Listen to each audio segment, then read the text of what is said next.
Tame klausime yra priešinama filosofija ir mokslas. Tai ko gero ne visi filosofai su tokia klausimo formuluotė sutiktų, nes dalis jų ir visų pirma pozitivistinės pakraipos, jie siekia sukurti mokslinę filosofiją. Tai būtų vienas dalykas, bet jeigu kalbėti apie bendrą įkvėpimą, tai jo galima būtų pavadinti turbūt ko gero nuostaba, su kuo sutiktų ir filosofai, kurie ir kitais įkvėpimo šaltiniais remiasi, ir mokslininkai. Filosofai nepozityvistinės orientacijos pasakytų, kad to įkvėpimo gali būti ir kančia, ir abejonė, apskritai egzistencinė patirtis. Ir tokiu atveju filosofija, kylanti iš tokių šaltinių, jinai turėtų nuo mokslo griežtai skirtis. Tuo tarpu, kalbant apie mokslą, tai būtų galima paminėti kokį nors Galilėjų, kuris tvirtino, kad jam yra svarbiau rasti, kad ir nedidelė tiesa nežymiuose dalykuose, negu ilgai ginčytis didingiausiais klausimais, nepasiekiant tiesos. Tai filosofai apskritai paėmus, net jų nediferencijuojant, pasakytų, kad jos domina būtent labiausiai fundamentalūs klausimai. Natūralūs filosofui klausimai būtų, kas yra tiesa, kas yra gėris, kas yra teisingumas, kas yra laisvė. Mokslininkai kelia daug konkrečesnius ir siauresnius klausimus ir jiems gali rūpėti paties menkiausio gyvūno ar medžiagos dalelės savybės. Tai šiuo požiūriu galima būtų vis dėlto brėžti tam tikrą ribą tarp filosofijos ir mokslo. Filosofai grįžta nuolat prie tų pamatinių klausimų, mokslininkai veikiau stengiasi išsprendę vienus klausimus, kelti kitus ir judėti tolyn. Mokslas tam tikra prasme labiau kaupia žinias, tuo tarpu filosofai grįžta atgal prie tų pamatinių klausimų.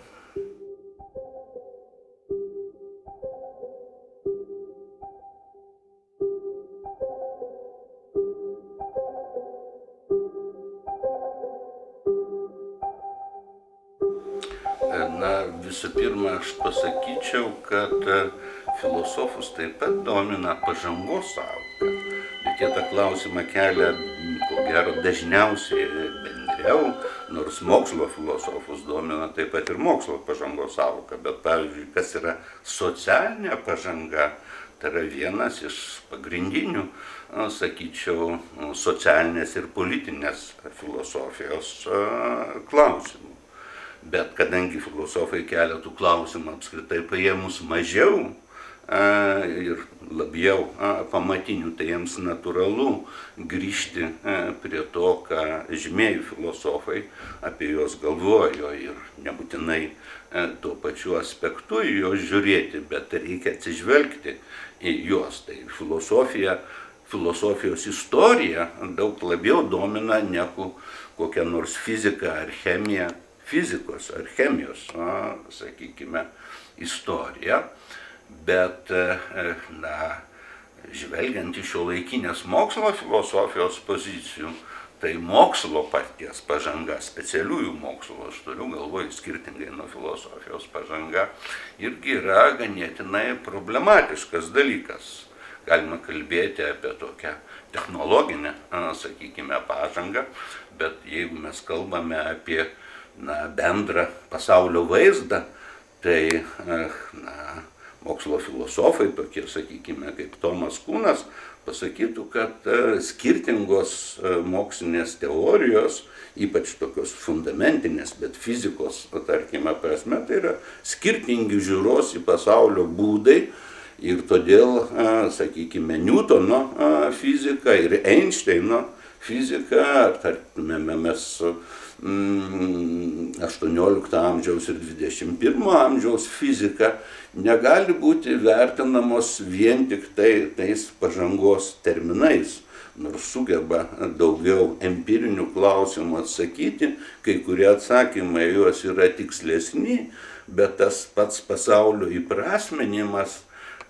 savokomis ir dėsniais ar teorijomis, jis paprasčiausiai yra skirtingas ir ta prasme mokslo žinių raida tai nėra vien tik tai faktų kaupimas, kai kada atmetamos tos teorijos, kurių buvo laikomasi, kad ir 200 metų, sakykime, Niutono, tarkime, mechanika ir keičiamus požiūrių, tarkime, Einšteino ar kvantinę mechaniką mes kalbėsime, kuris radikaliai skyrėsi nuo niutoniško požiūrio.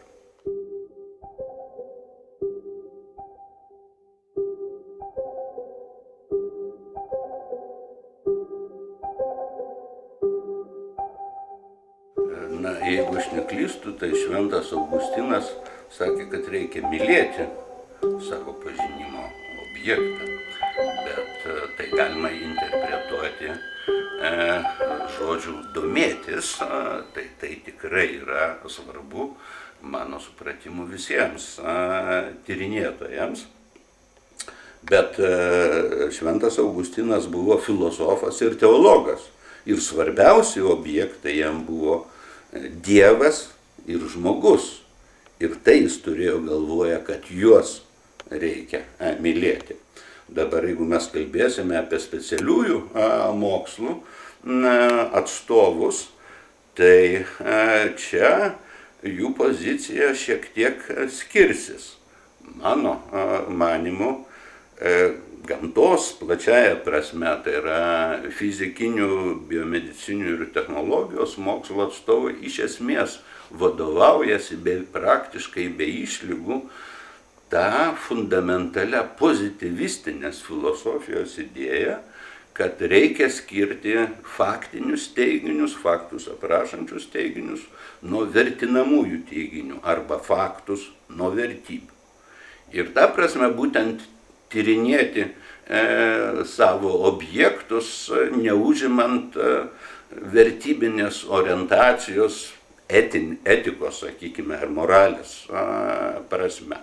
Socialiniuose moksluose aš pasakyčiau, kad tokios vienybės tarp tyrinėtojų nėra.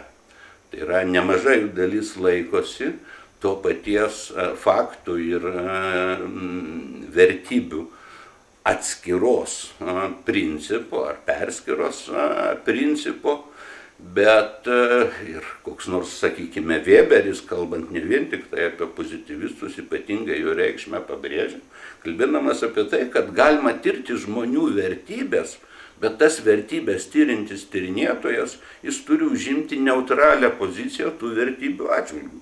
Sakykime, nagrinėti, kaip kinta, kokios yra skirtingų socialinių grupių vertybės ar skirtingų visuomenių esančių skirtingoje išsivystymo stadijoje vertybės.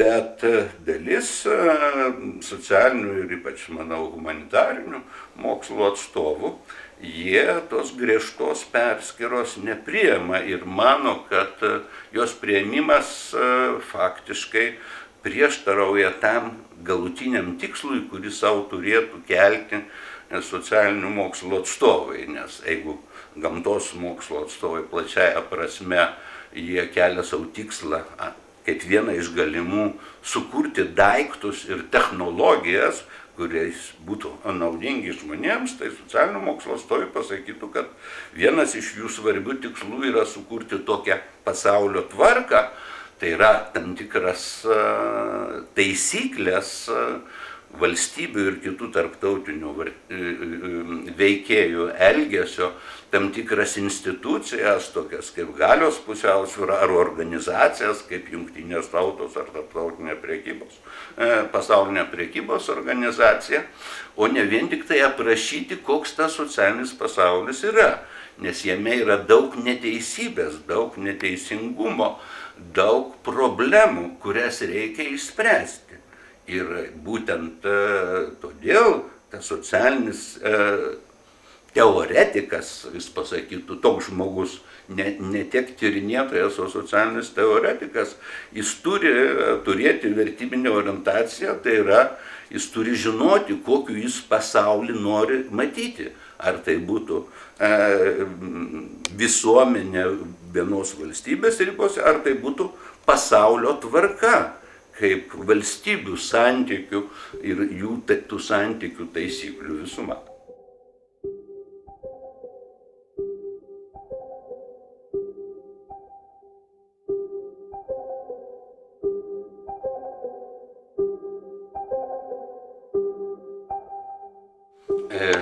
Socialiniuose moksluose, skirtingai nuo gamtos mokslo plačiaja prasme, labai svarbu vaidmenį, ypač pastaruosius kelis dešimtmečius vaidina pozityvizmo ir postpozityvizmo metodologinis ginčas.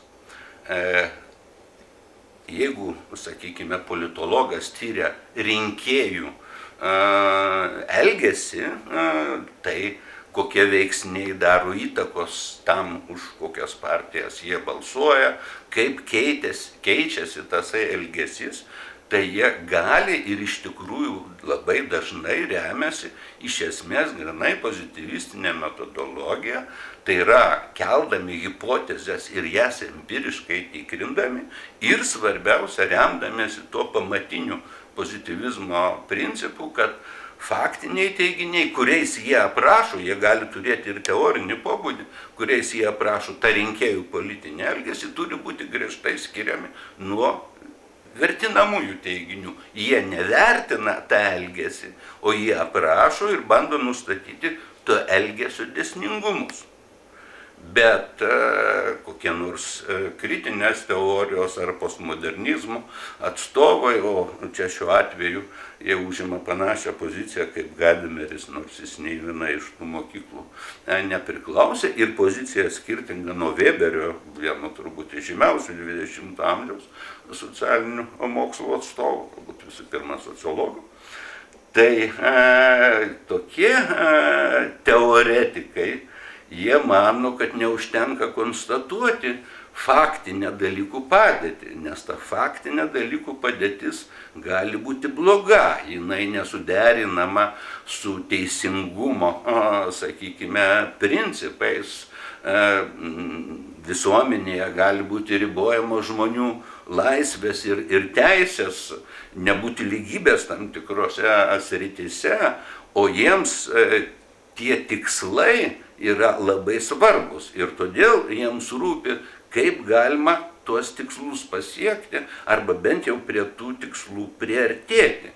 Ir tada būtent jie tą faktų ir vertybių skirties principą faktiškai atmeta ir mano, kad tyrinėtojas gyvendamas visuomenėje, jis negali atsiriboti nuo tos visuomenės vertybių ir jo tie klausimai, kuriuos jisai kelia ir tos jų interpretacijos, kurias jis pateikia, jos yra veikiamos tų vertybių viena vertus ir ne tik, kad jis negali jų įtakos išvengti, bet dar daugiau jisai pats turi ginti tam tikras vertybės.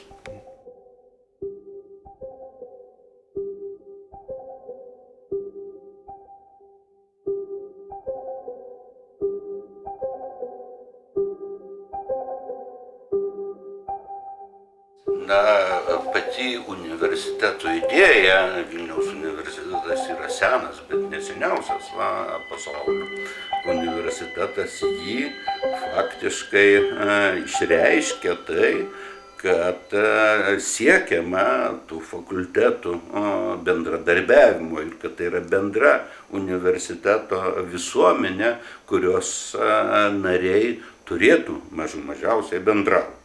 Gal aš esu ne visiškai tipiškas pavyzdys, aš studijavau matematiką, po to užsiminėjau filosofiją, šiek tiek sociologiją, o dabar dėstau dar ir tarptautinius santykius, dirbu pats dviejose fakultetuose, dėsčiau keliose fakultetuose Ir tiesą sakant, aš sugebėdavau paprastai rasti kalbą ir su matematikais, ir su fizikais, ir su kitų mokslo atstovais. Tai nereiškia, kad mes visais klausimais sutardavome, be kita ko, tais metodologiniais klausimais, apie kuriuos mes kalbėjome, bet dirbdamas jau gan ilgą laiką senate, būdamas jo nariu, aš matau, kad kai sprendžiami bendrieji universiteto klausimai, o šiuo metu kaip tik yra parengtas naujas universiteto statutas, kuris turės būti priimtas, tai tokių principinių nuomonių skirtumų tarp to, kas nuomonių skirtumų į tai, kas turi būti universitetas ir kad viena vertus fakultetai turi turėti tam tikrą autonomiją, bet kita vertus tai turi būti viena mokslo įstaigoje, kurioje tarpdisciplininiai tyrimai yra plėtojami, tai dėl to problemų nekildavo. Ir tiesą sakant, aš nesu vienintelis profesorius dirbantis, dėstantis ir filosofijos fakultete,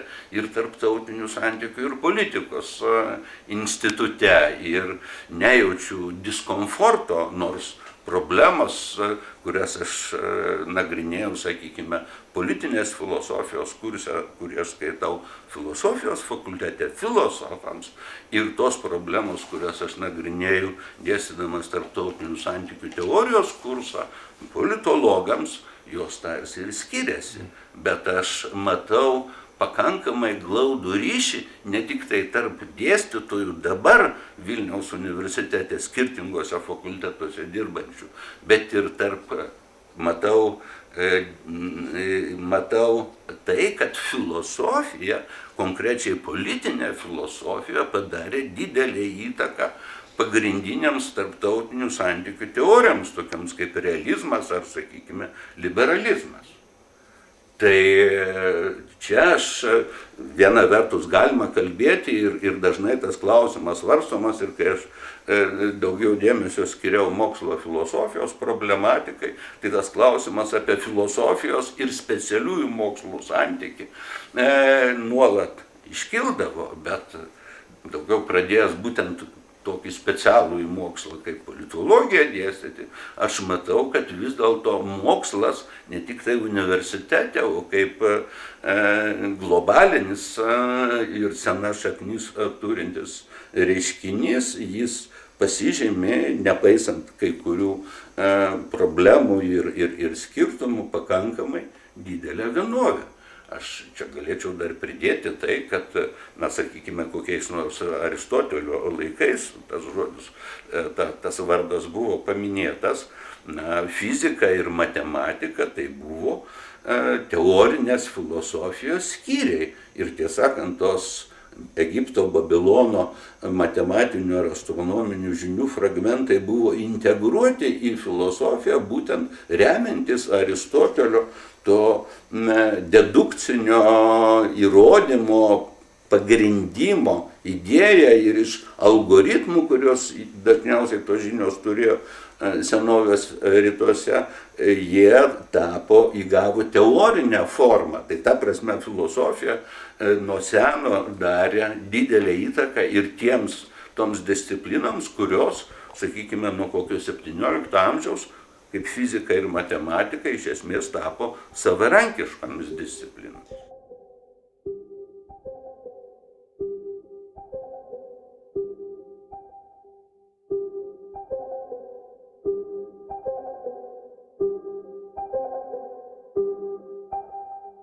Egzistuoja tokia Europos mokslo akademija asociacija ir man teko kaip tik dalyvauti ir, tiesą sakant, kalbėti viename kongrese, kuriame kaip tik buvo svarstomos mokslo etikos ar etinės problemos. Ir savaime suprantama, kad visų pirma tai yra susijęs su gyvybės mokslais, tai būtų klonavimas, kamieninės ląstelės ir kiti klausimai. Ir technologinės galimybės tikrai vystosi sparčiau, bet kyla klausimas, ar visus mokslo pasiekimus yra tikslinga panaudoti.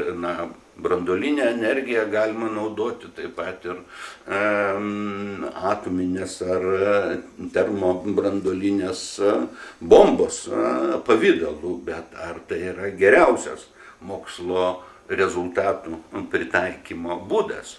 Tai šiuo atveju irgi iškyla, kalbant apie gyvybės, sakykime, mokslus, biomedicinius mokslus, iškyla daug ganėtinai keblių klausimų, bet mano nuomonė, kad tas tiesos ieškojimas, kuris, gal tokių labai bendrų pavydalų, bet būdingas yra ir filosofijai, ir tiems specialiesiams, taip pat ir biomediciniams mokslams, jisai neišvengiamai veda pirmin ir tos specialiuosius mokslus ir filosofiją, kuri nėra užsidariusi dramblio kaulo bokšte, kuri reaguoja į tuos pokyčius, kurie vyksta ne tik tai moksle, bet, sakykime, visuomenėje, tarkime, politinė filosofija. O tai, kad tyrinėtojai sugeba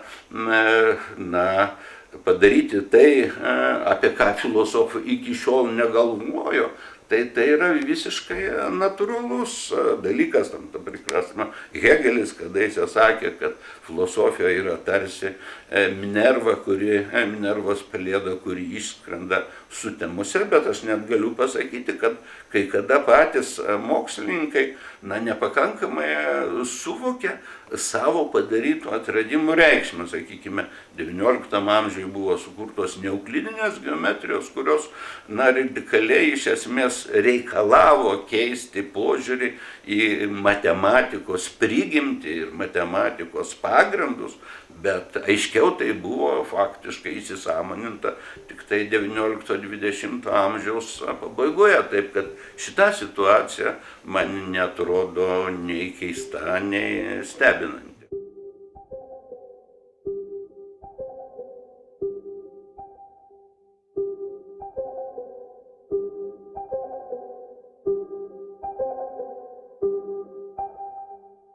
Aš pradėjau beveik, iš esmės pacituodamas, gal ne paraidžiui, Galilėjo nuomonę, veikiau fiziko ir astronomo nuomonę, kad mokslininkui nėra visiškai nereikšmingų dalykų.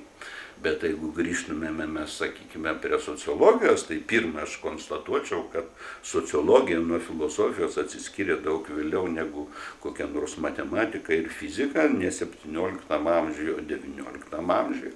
Tai yra vienas dalykas. Antras, kad sociologijoje, ar panašiai kaip ir politologijoje,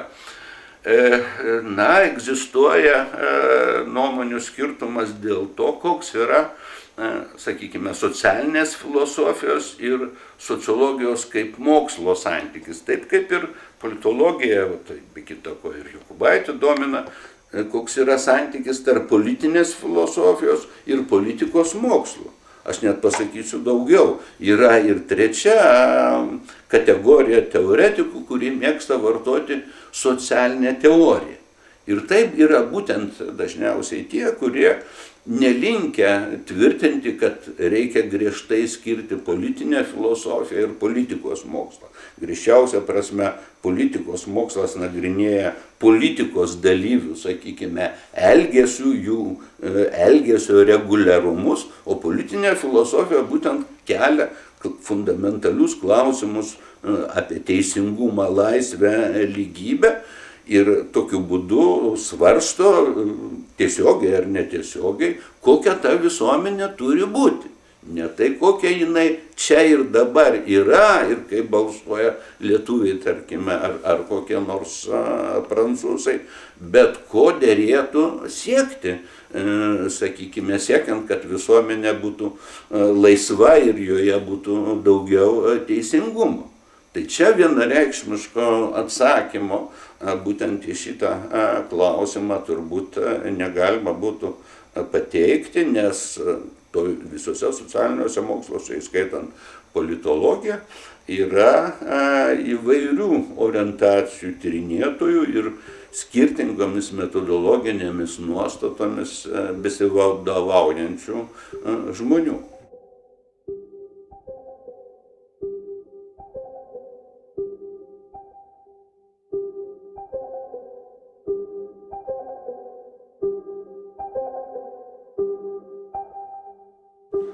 Čia kaip tik prieš porą dienų man teko žvilgterėti į mokslų klasifikatorių Lietuvoje, priimtą ir prieš maždaug 3,5 metų įtvirtintą. Pačiam teko ir mokslo taryboje, Lietuvos mokslo taryboje dirbti. Tai tam klasifikatoriuje aš neradau disciplinos, kuri vadintųsi mokslo filosofija. Ten yra specialiųjų mokslų filosofija, tiesa, socialinių mokslų filosofija yra išskirta. Ir nieko, nors aš įsivaizduoju, kad aš domėjausi pakankamai ilgą laiką ir šitą rašiau apie mokslo, būtent filosofiją.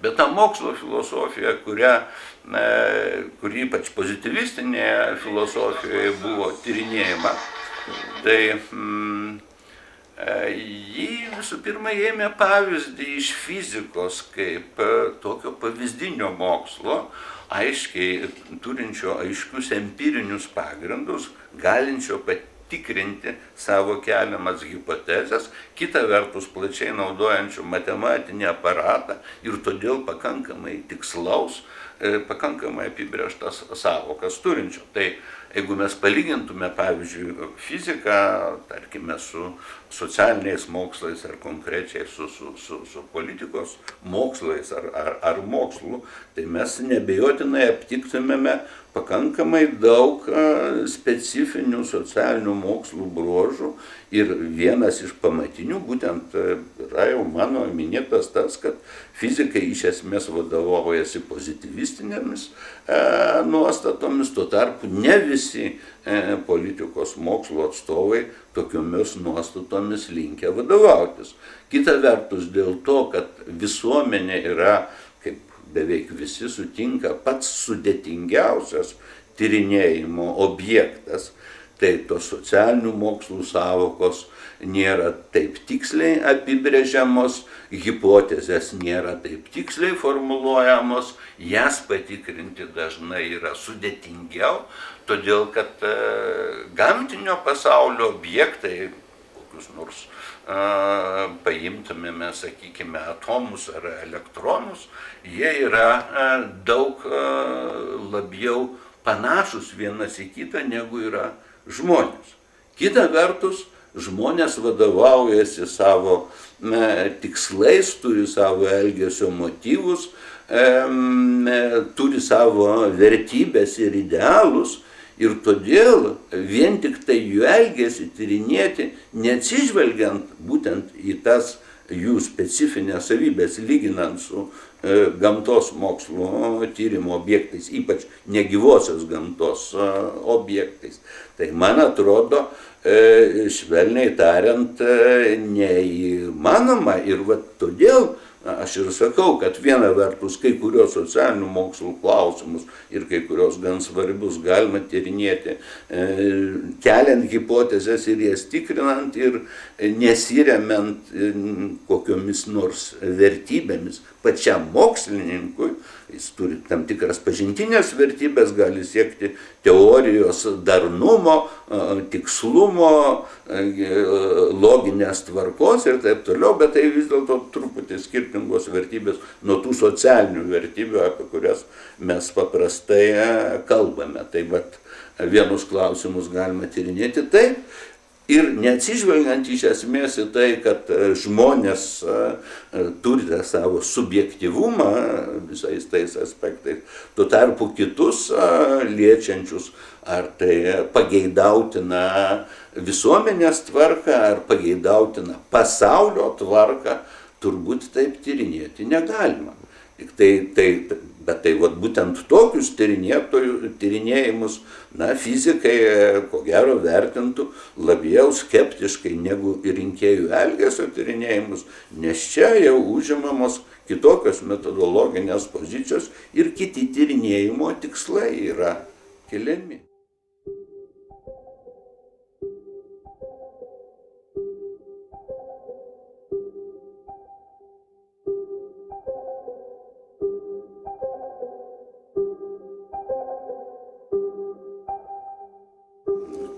Parašęs ir prieš pusmetį išleidęs savo knygą Pozityvus protas, jo raida ir įtaka modernybei ir postmodernybei, aš tiesą sakant susimąsčiau apie tai, kad aš bandžiau aprašyti tą pozityvizmo raidos procesą ir jo įtakos įvairiausioms gyvenimo sritims, tiek kitoms filosofijos kryptims, tiek tokioms kaip teisė, politika ir netgi menas.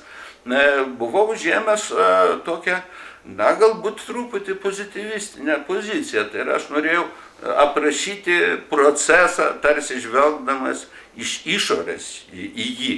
Tai yra, išsiaiškinti, kokie filosofai ar kokie tyrinėtojai, kokiomis nuostatomis vadovavosi, bet tirti santykinai iš tokio neutralaus tyrinėtojo pozicijų. Aš susimąsčiau ir ar paskutiniu momentu beveik buvau pradėjęs galvoti, kad paskutinis knygos skyrius, ar tiksliau sakant epilogas, galėtų būti klausimas, ar aš esu pozityvistas. Ir vat iš to, ką aš kalbėjau, būtent apie socialinius ir galima būtų pasakyti ir apie humanitarinius mokslus, tai yra apie 2 iš 5 pagrindinių mokslo sričių.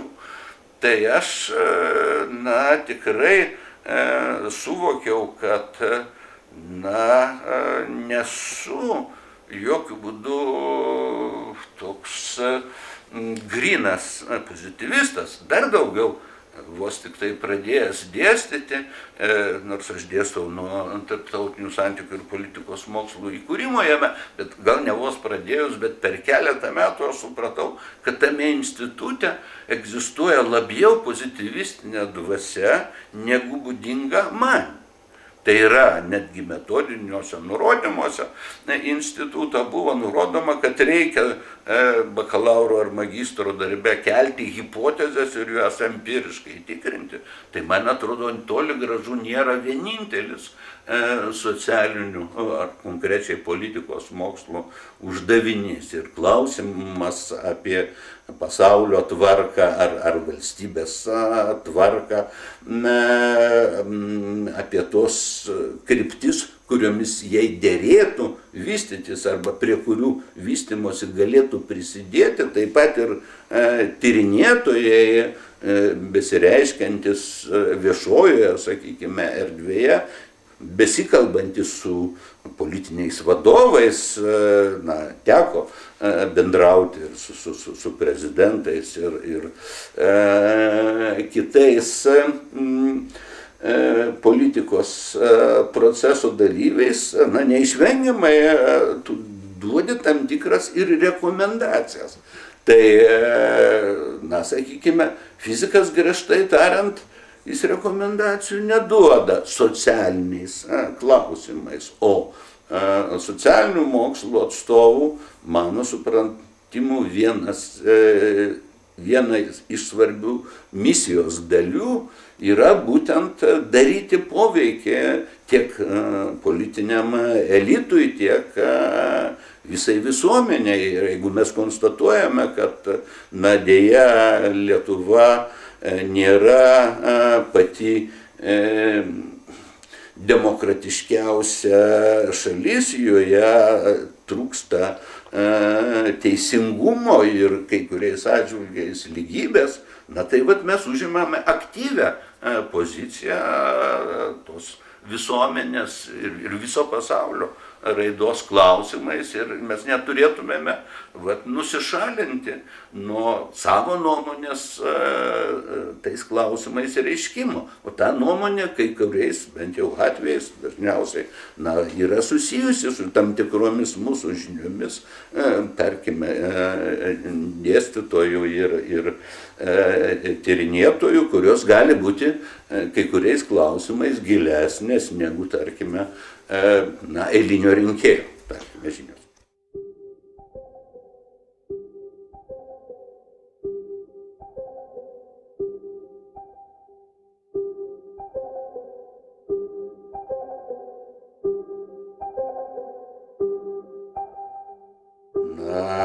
Taip, net ir palyginti storą knygą parašius, joje niekada visi atsakymai į autorių rūpimus klausimus, ypač autoriui dirbančiam skirtingose mokslo srityse, netgi ne šakose, jų būna pakankamai, aš galvoju, ir apie galima knygą apie tarptautinių santykių teorijas parašyti, ar galbūt apie politinę filosofiją, ir bent jau rašydamas apie politinę filosofiją, aš neišvengiamai turėsiu užimti ne tokio pozitivistinėmis metodologinėmis nuostatomis besivadovaujančio teoretiko, nes toks teoretikas jis sakytų, kad politikos mokslų reikia užsiminti, o politinė filosofija tai yra, tiesą sakant, kažkas, kas yra už politikos mokslo ribų. Rašant apie tarptautinių santykių teorijas, man neišvengiamai tektų ir dėstant, tai tenka padaryti, paliesti tokius klausimus kaip tradicionalizmo ir behaviorizmo ginčą, tai yra, trumpiau tariant, tai yra tarp požiūrio, kad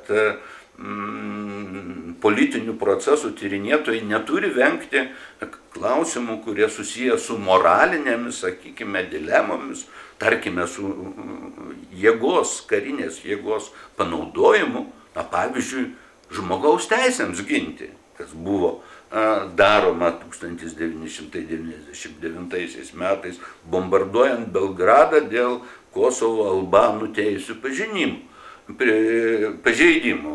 Švelniai tariant, šiandien tai nėra, tiesą sakant, jokia naujiena, tų albanų lyderiai patys kitas žmogaus teisės ir ganėtinai grubiai pažeidinėjo.